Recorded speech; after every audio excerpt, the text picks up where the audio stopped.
ಶ್ರೀ ಸಾಯಿಧಾಮ ಮಾರುತಿ ಮಂದಿರಿಂದ ನಾವು ಅಲ್ಲಿಂದ ಎಕ್ಸಾಕ್ಟಾಗಿ 2 ಕಿಲೋಮೀಟ್ರ್ ಇದೆ. ಸೊ ನೆಲಮಂಗಲ ರೂಟಲ್ಲಿ ಹೋಗಬೇಕಾದ್ರೆ ಸರ್ವಿಸ್ ರೋಡಿಂದ ಬಂದರೆ ಲೆಫ್ಟ್ ಸೈಡಲ್ಲೇ ಇದೆ. ಇದು ಬಂದುಬಿಟ್ಟು ವಿಶ್ವಶಾಂತಿ ಆಶ್ರಮ ಅಂತೇಳಿ.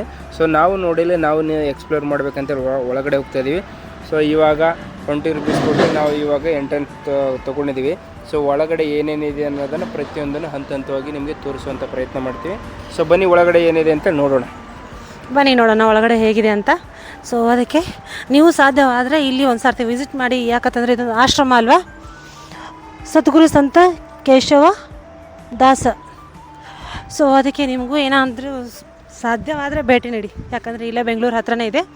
ಬೆಂಗಳೂರಿಂದ ಒಂದು 25 ಕಿಲೋಮೀಟ್ರ್ ಅಲ್ಲ, 25 ಕಿಲೋಮೀಟ್ರ್ ಇದೆ. ಸೊ ನಿಮಗೂ ಸಾಧ್ಯವಾದರೆ ಭೇಟಿ ನೀಡಿ. ಇದು ಯಾವಾಗಲೂ ಎಷ್ಟು ಬೆಳಗ್ಗೆ ಬೆಳಗ್ಗೆ 8 ಗಂಟೆ ಓಪನ್ ಆಯ್ತಂದರೆ ಸಂಜೆ 7:15 ತನಕ ಓಪನ್ ಇರ್ತದೆ. ನೀವು ಯಾವಾಗಲಾದರೂ ಬಂದು ವಿಸಿಟ್ ಮಾಡ್ಬೋದು.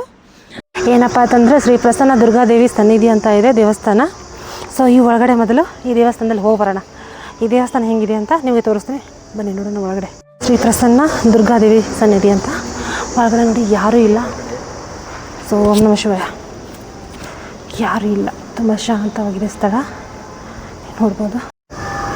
ಶ್ರೀ ಪ್ರಸನ್ನ ನೋಡಿ, ಇವರು ಇದನ್ನು ನಿರ್ಮಾಣ ಮಾಡಿದವರು ಅನ್ಕೊತೀನಿ. ಸೊ ಈ ಕಡೆ ಬಂದರೆ ಈ ಥರ ಇದೆ ನೋಡಿ, ಶ್ರೀ ದುರ್ಗಾದೇವಿ ದೇವಸ್ಥಾನ. ಯಾರೂ ಇಲ್ಲ ಒಳಗಡೆ. ಸೊ ಶಾಂತವಾಗಿದೆ ದೇವಸ್ಥಾನ. ಸೊ ಅದಕ್ಕೆ ಇವಾಗ ನೋಡೋಣ ಬನ್ನಿ. ಮತ್ತೆ ಮುಂದೆ ಹೋಗು, ಅಲ್ಲಿ ಮುಂದೆ ಬೇರೆ ಬೇರೆ ದೇವಸ್ಥಾನ ಇದೆ. ಇಲ್ಲಿ ಒಳಗಡೆ ಬಂದರೆ ಆಶ್ರಮದ ಒಳಗಡೆ ಬನ್ನಿ. ನಿಮಗೆ ಬನ್ನಿ. ಶ್ರೀ ವಿಶ್ವರೂಪ ವಿಜಯ ವಿಠ್ಠಲ ದೇವಸ್ಥಾನ. ಇದು 36 ಅಡಿ ಎತ್ತರವಿರುವಂಥ ದೇವಸ್ಥಾನ. ಸೊ ಒಳಗಡೆ ಬಂದರೆ ನಿಮಗೆ ನೋಡಿ, ಅಪ್ಪ ಬಿಸಿಲು.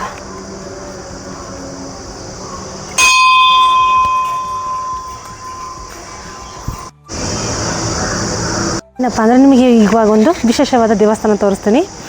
ಏನಪ್ಪ ಅಂತಂದರೆ ಯಾವ್ಯಾವ ಅಂತಂದರೆ ಸಂತಾನಲಕ್ಷ್ಮಿ, ಆದಿಲಕ್ಷ್ಮಿ, ಗಜಲಕ್ಷ್ಮಿ, ಧನಲಕ್ಷ್ಮಿ ಅಂತ ನಿಮಗೆ ಒಂದು ವಿಶೇಷವಾದ ದೇವಸ್ಥಾನ ತೋರಿಸ್ತೀನಿ ನೋಡಿ ಇವಾಗ.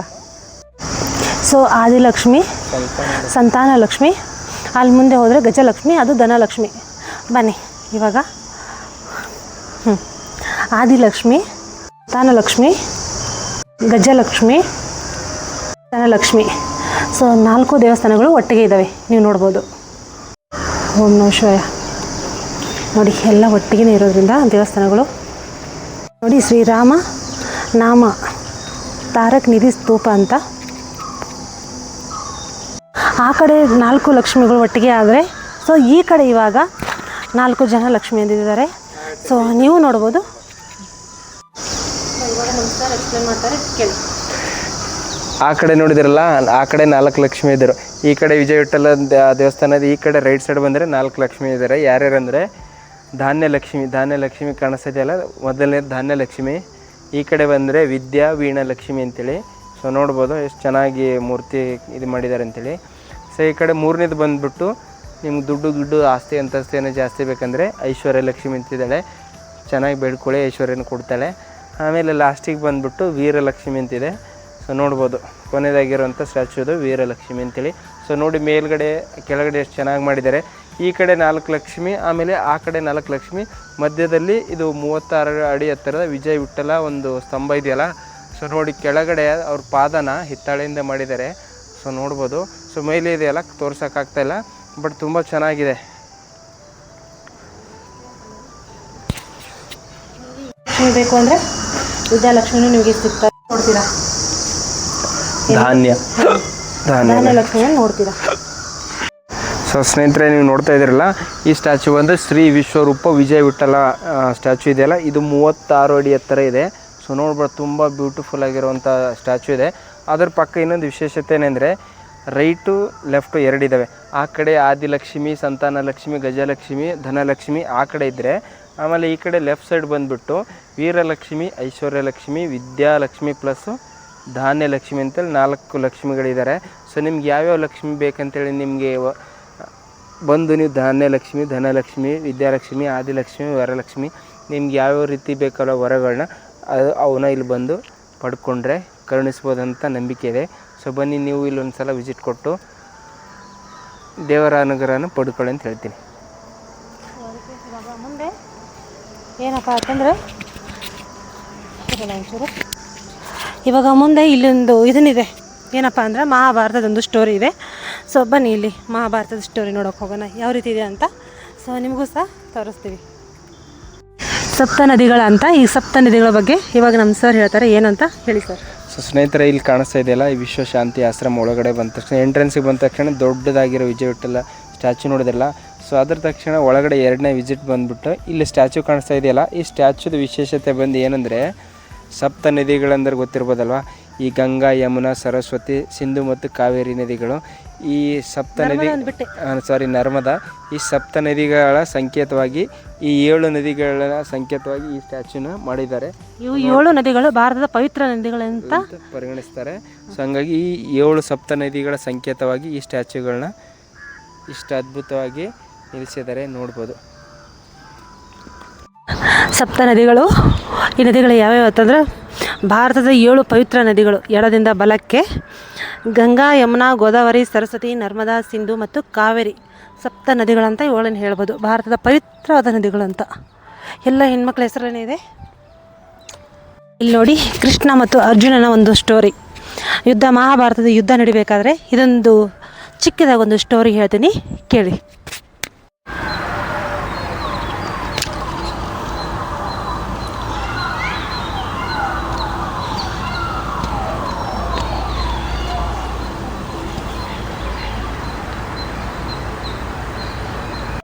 ಇಲ್ಲಿ ಹಿಂದ್ಗಡೆ ಕಾಣಿಸ್ತಾ ಇದೆಯಲ್ಲ ನಿಮಗೆ ಸ್ಟ್ಯಾಚುಗಳು.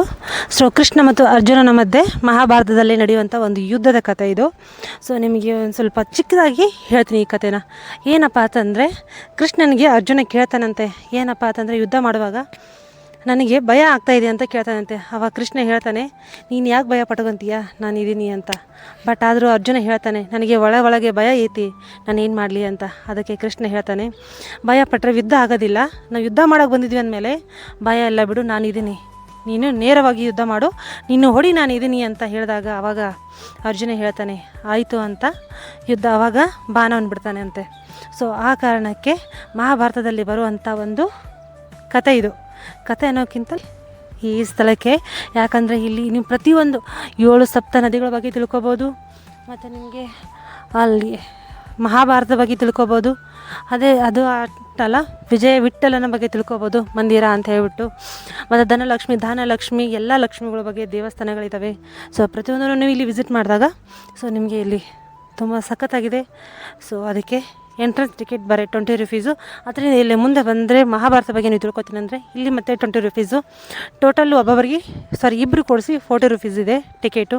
ಸೊ ಆ ಕಾರಣಕ್ಕೆ ಏನು ಅಷ್ಟೊಂದು ವೆಚ್ಚ ಇಲ್ಲ. ಇದು ಬೆಂಗಳೂರಿಂದ ಏನು ಅಷ್ಟೊಂದು ದೂರ ಏನಂತರೂ ಇಲ್ಲ. ಸೊ ಆ ಕಾರಣಕ್ಕೆ ನೀವು ಬಂದು ಒಂದು ಸರ್ತಿ ಭೇಟಿ ನೀಡಿ. ಇಲ್ಲಿ ಅರ್ಜುನನ ರಥದ ಗಾಲಿಗಳು ಇಲ್ಲಿ ನೋಡ್ಬೋದು. ಸ್ಟ್ರೈಟ್ ನೀವು ಒಳಗಡೆ ಎಂಟ್ರೆನ್ಸ್ ಆಗ್ತಾಯಿದ್ವಿ. ಬನ್ನಿ ಒಳಗಡೆ ಹೆಂಗಿದೆ ಅಂತ. ಈ ರಥದ ಕೆಳಗಡೆ ಬನ್ನಿ ನೋಡೋಣ. ರಥ ಇದೆ ಅಲ್ವಾ, ರಥದ ಕೆಳಗಡೆ ನೋಡಿ ಶ್ರೀ ಭಗವದ್ಗೀತಾ ದರ್ಶನ ಮಂದಿರ ಅಂತ. ಸೊ ಒಳಗಡೆ ಹೋಗೋಣ, ಬನ್ನಿ ನೋಡೋಣ ಹೇಗಿದೆ ಅಂತ. ಸೊ ಒಳಗಡೆ CC ಕ್ಯಾಮ್ರಾ ಇದೆ ಅಂತೆ, ಸರ್ವೆಲೆನ್ಸ್. ಸೊ ನೋಡಿ ಮೌನವಾಗಿರಬೇಕಂತ ಹೇಳ್ತಾ ಇದ್ದಾರೆ. ಇಲ್ಲಿ ನೋಡಿ ಒಳಗಡೆ ಯಾವ ಥರ ಇದೆ ಅಂತ.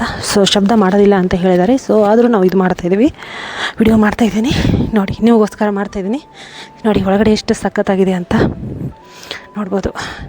ಕೃಷ್ಣನ ದೇವಸ್ಥಾನ, ಕೃಷ್ಣ ಮತ್ತು ಅರ್ಜುನ ನೀವು ನೋಡ್ಬೋದು. ಇಲ್ಲಿ ಕೃಷ್ಣನ ಅವತಾರಗಳು ಯಾವ್ಯಾವ ಇದೆ ಅಂತ. ಕೃಷ್ಣ ಅರ್ಜುನ ನೋಡಿ ಯಾವ ಥರ ಇದೆ ಅಂತ. ಕೃಷ್ಣನಿಗೆ ಅರ್ಜುನ ಬೇಡ್ಕೊತಾ ಇದ್ದಾನೆ ಯುದ್ಧ ಮಾಡೋದ್ರ ಬಗ್ಗೆ. ನೋಡಿ ಯಾವ ರೀತಿಯಾಗಿ ಹೇಳಿದ್ದಾರೆ ಅಂತ ನಿಮಗೆ ತೋರಿಸ್ತೀನಿ. ತುಂಬ ಶಾಂತವಾಗಿ ಕೂಲವಾಗಿದೆ ಇಲ್ಲಿ ಪ್ಲೇಸು. ಎಲ್ಲ ಅವತಾರಗಳು, ಕೃಷ್ಣನ ಅವತಾರಗಳು ಅಲ್ಲಿ ಹಾಕಿದ್ದಾರೆ ನೋಡಿ. ಬನ್ನಿ ಇಲ್ಲಿ ಹೇಳ್ತೀನಿ ನಿಮಗೆ. ಕಶ್ಯಪ ಅಂತ ಇಲ್ಲಿ ಕೊಟ್ಟವ್ರೆ ನೋಡಿ. ಪ್ರತಿಯೊಂದು ಕಂಬದ ಮೇಲೂ ಸಹ ಹಾಕಿದ್ದಾರೆ, ಪ್ರತಿಯೊಂದು ಯಾವ ಅವತಾರ ಇದೆ ಅಂತ ನೀವು ನೋಡ್ಬೋದು ಇಲ್ಲಿ ಈ ಥರ.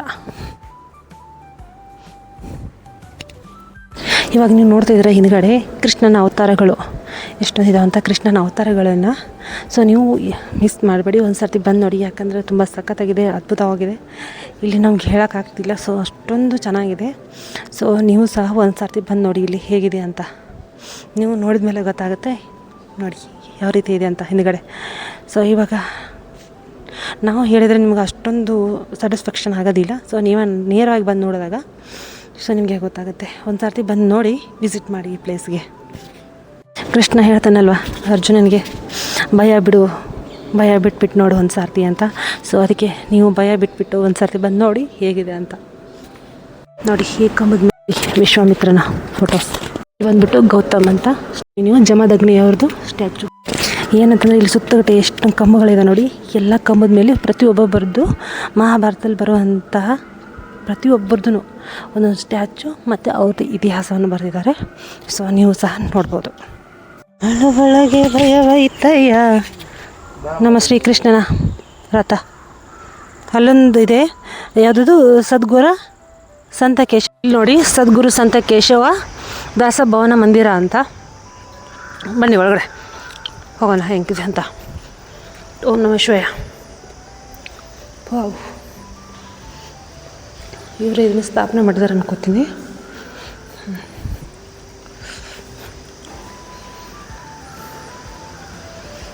ಅವ್ರ ಸಮಾಧಿ ಸ್ಥಳ ಇದು.